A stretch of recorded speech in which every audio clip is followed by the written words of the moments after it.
So I've always been the guy who gets into sporting various fads before his peers catch on. And my personal contributions to our common culture have always been overlooked by, I'll just say it, envious friends is what I've always chalked it up to. Seriously, fossil watches? That was me. Got mine first, everyone followed. Arizona jeans. First kid I ever saw with the Omega yo-yo was me. Chain wallets. Even American Eagle, I was just only months ahead of the curve. Still ahead of the curve. And then Airwalks, of course. Airwalks were most popular in third grade. I'm the first person I ever noticed wearing them. One day my friend Vince mentioned to my friend Nick that he had nice Airwalks. And Vince said, "You basically started the trend." I couldn't believe it. I knew the shoes of all my friends. Vince was my best friend later, and at the time he was up there. And I had had Airwalks for the past year. Maybe Vince knew you had Airwalks and merely mentioned a sarcastic comment to your friend Nick to let Nick know, "Hey man, don't rob the credit from David." Because Vince knew of your Airwalks, and he appreciated that you had them first before Nick. It's as if he was in this paradigm. Right. Because we don't know if it's true what you're about to say. Yes, I suppose it's true. In this paradigm. I'm open-minded and I will consider it, but listen, he noticed my Airwalks soon after this because I had talked to him about them and how I wore them first before Nick and himself and everyone else who had gotten them that year. Oh, well, in that case, I understand you. That's a little... Yeah. Oh, I understand. That's an interesting claim. Yep, see, it's what it is. I start trends and people rob them from me. Interesting. And naturally, as the person with sharper than normal eyes for what can come, things I jump onto don't always make it to everyone else, and the fad never becomes. I had thought sailor-style nautical sweaters were going to hit, and I jumped on them, anticipating followers. Nautical sweaters? Yeah, like those loose or thick wool or otherwise thick seaman sweaters. I know what you're talking about. Yeah. I picture a seaman in my mind. He's got one of those thick netty sweaters on. Precisely. I found one at the Goodwill once, a while ago. It was on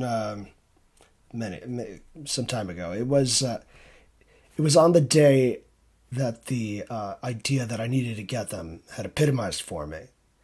I bought one of these netty sweaters. It was bright orange like a hunting jacket, but I wore it all the time. I kept checking thrift stores for more until I found the perfect one.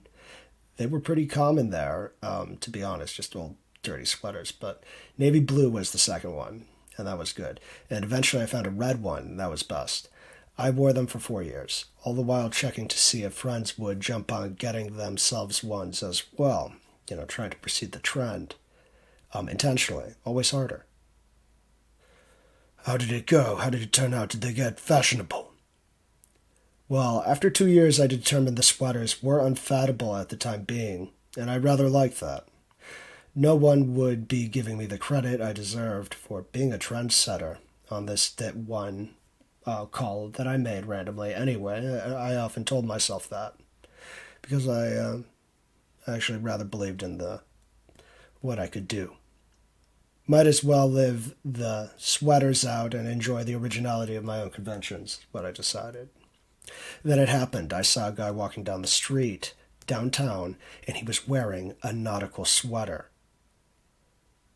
Yeah, captured my eye. I scoped him out, and I was wearing mine. Even is not true, but I thought it definitely finally hit with people, right? I started wearing mine again. And then I went to the mall that same day. And one of the mannequins at JCPenney had a nautical sweater on. So I knew what I had done, and I decided that day to never wear mine again. I waited for my friends to get them. It took only 2 months. I had 2 friends wearing nautical sweaters. I said things like, "Oh, those are in fashion," to lukewarm responses like, "Oh, perhaps, or maybe it's true, whatever." And Lisa Crasbin, of all people, pointed out the fact I always wore the nautical sweaters myself. I couldn't believe it, but my moment had come. Credibility was mine. Suddenly, I was a made person, and Lisa Crasbin became a favored person. We were at lunch, and she walked by my table, and she pointed this out. I was like, "Well, it's not like I've never done this before." And I held up my wrist and fist under my chin to flash a fossil watch that I had been sporting that week in 2018. Mind you, nobody cared, but only because people are not that observant. Or maybe fossil watches are not terribly distinct, or maybe all truths are true. But by the end of that year, the micro fad of nautical sweaters was basically done, and I started wearing them again once I knew they were out. But now I'm on to oversized cardigans. And I guess that's it. That was my dream. That's all I have for you. Thanks for hearing me out. To be honest, most people say I'm crazy to ever think I'm a trend center, because in truth, I don't catch every trend, only the trends I follow, and I just only happen to follow them earlier than some others. I personally think there's more to it, though. That's just only what people tell me. Yeah, well, Furbies. I was into Furbies before everyone else. I know exactly what you mean. Believe in it.